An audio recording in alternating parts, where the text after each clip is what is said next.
Hello everyone, and I am CB Smallwood, and welcome to Mental Junk Food, the place where we talk about all things comics, sci-fi, horror, fantasy, pop culture, and everything in between. And today, we're going to be talking about Horror Express, a movie that you need to watch. Now, this came out in 1974, somewhere around there. 70s movie nonetheless, and it stars horror legends such as Peter Cushing from a lot of those Hammer films that came out in the 70s. He played Van Helsing a lot. Also another horror legend, which is Christopher Lee, who, as we know, played a James Bond villain. He was also the inspiration for James Bond because his cousin was the creator of James Bond, and he based the character off of Christopher Lee. Fun facts there for you. Christopher Lee was also in Star Wars, Lord of the Rings, and played Dracula in a lot of those Hammer films. I think this film also stars Telly Savalas. I always have terrible with names, but you know, the guy played Kojak, and he was also in the one of my favorite movies, which is The Dirty Dozen.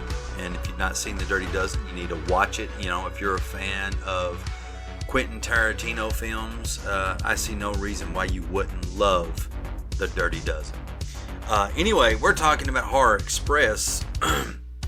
Really cool cast, kind of a Victorian age type setting movie, and this thing has really good special effects, and it has a story that's very Lovecraftian, very cosmic horror.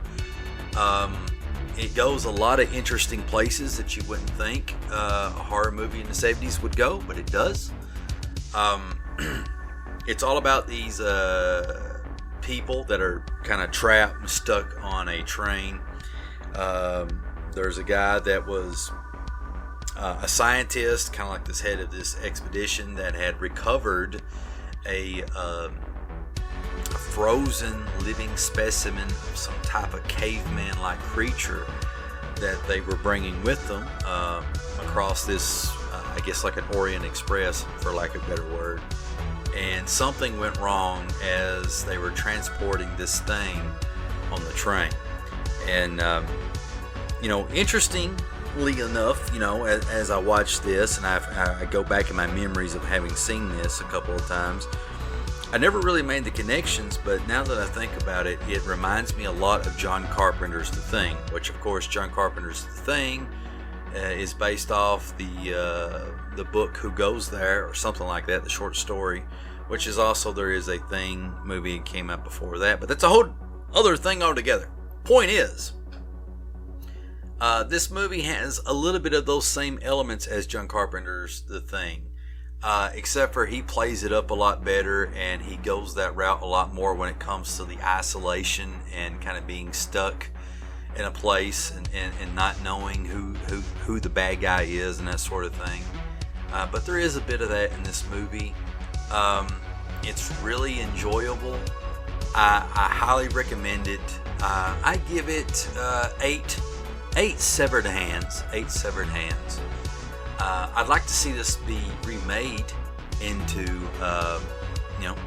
somebody remake it. So, you know, for those of you that are movie producers, you know, here's a good idea to remake. I'd like to see somebody like Mike Mignola, or however you pronounce him, the guy, the creator of the Hellboy, who also did the Dracula freaking motion picture comic book. This is right up his alley, around the time period that he likes to play around with in terms of art. And oh man, this screams Mike Mignola, really. So there you have it, folks. I really appreciate you tuning in. I know I've not really said much about this movie, except that it's good. It's worth the watch. You should explore it. I don't want to give away too many plot details or anything like that. I mean, just look at it. Isn't that cool? This thing with red eyes. And this is a great movie to watch with your friends, to get the popcorn, you know, and just, enjoy. But, you know, you might get lost on plot details if your buddies are talking too much about what's what else is going on besides what's in the movie. So I warn you about that. But anyway, as always, thanks for tuning in. And this is CB Smallwood saying that I will see you in the next video.